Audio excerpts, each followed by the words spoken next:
টমেটোর আচার।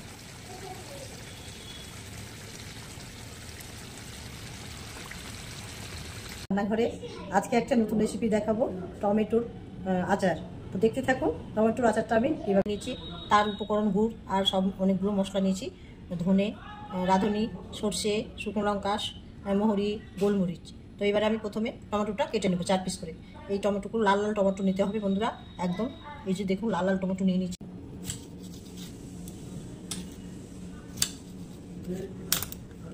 4 পিস করে নিয়েছি বন্ধুরা। এইভাবে সবগুলো টমেটো কেটে নেব। কড়াইটা বসিয়ে দিচ্ছি, আর কড়াইটা গরম হয়ে গেছে। প্রথমে আমি শুকনো লঙ্কা দিয়ে দিলাম, তারপরে দেবো গোলমরিচ। এবারে গোলমরিচ দিলাম।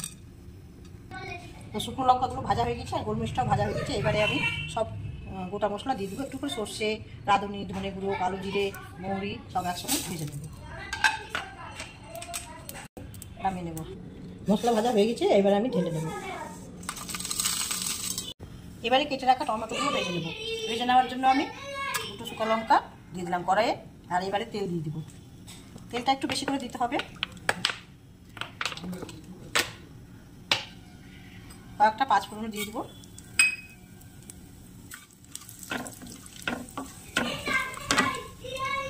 ফোড়নটা দিয়ে দিলাম, ভাজা হয়ে গেছে ফোড়নটা। এবার আমি টমেটোগুলো ভেজে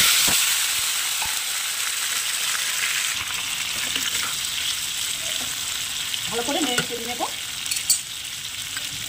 এবার পরিমাণ মতো লবণটা দিয়ে দেবো, হলুদটাও দিয়ে দিলাম। এটা ঢাকা দেবো না বন্ধুরা, ভেজে নেবো লাল করে আস্তে আস্তে। এবারে আমি গুড়টাকে পাক করে নেব। একটা বাটিতে জল গরম বসে দিয়েছি, আর জলটাও ফুটে দিয়েছি। এবারে আমি গুড়টাকে পাক করে নেব। তো বন্ধুরা টমেটোটা ভাজা হয়ে গেছে, আর তার সঙ্গে কয়েকটা কিশমিশও দিয়ে দিলাম। কিশমিশটা দিলে আরও দেখতে সুন্দর হবে, খেতেও খুব টেস্ট হবে। কিশমিশটাও ওখানে ভাজা হয়ে যাবে। এবারে আমি দুধটা পাক করে নিচ্ছি। এবার আমি ঢাকাটা ঢেলে নেব। দুধটাকে পাক করে নিচ্ছি বন্ধুরা। দেখুন বন্ধুরা টকবক করে ফুটছে, এখনো হয়নি। যখনই দেখবো যে নাড়ুর মতো তাকটা হবে, আঠা আঠা হয়ে যাবে, তখনই ভাববো যে আমার পাকটা হয়ে করে নিলাম বন্ধুরা। খুব গুঁড়ো করলাম না, কারণ একটু গোটা গোটা রাখলাম, এটার টেস্ট আলাদা হয়। আর এদিকে ভাজাটাও হয়ে গেছে, গুড় পাক হয়ে গেছে। এবার আমি টমেটোগুলো দিয়ে দিব।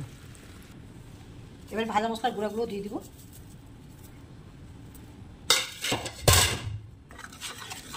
ভালো করে নেড়ে নেব। মিক্সড হয়ে গেছে, আর এবারে আমি টমেটোগুলো ঢেলে দেবো। ভেজে রাখা টমেটো আর কিশমিশ এবারে ভালো করে নেড়ে নেব। দেখুন বন্ধুরা আচার, এটা আপনাকে রেখে খাবেন, এতে কোনো জলের ব্যাপার নেই, একদম জল নেই। ঠান্ডা হলে একদম শুকনো হয়ে যাবে।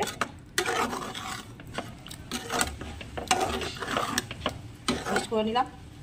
এবারে ঠান্ডা হলে বয়মে ভরে রাখবেন, আপনি 1 মাস রেখে খেতে পারবেন এই আচারটা। তো কেমন লাগলো এবারে এই দেখুন টমেটোর আচারটা তৈরি হয়ে গেছে। এবার আমি একটা পাত্রে তুলে নেব বন্ধুরা। পাত্র একটা নিয়ে নিয়েছি, সাদা থাল নিয়ে নিয়েছি একটা, আর এবারে আমি আচারটা তুলে রাখবো।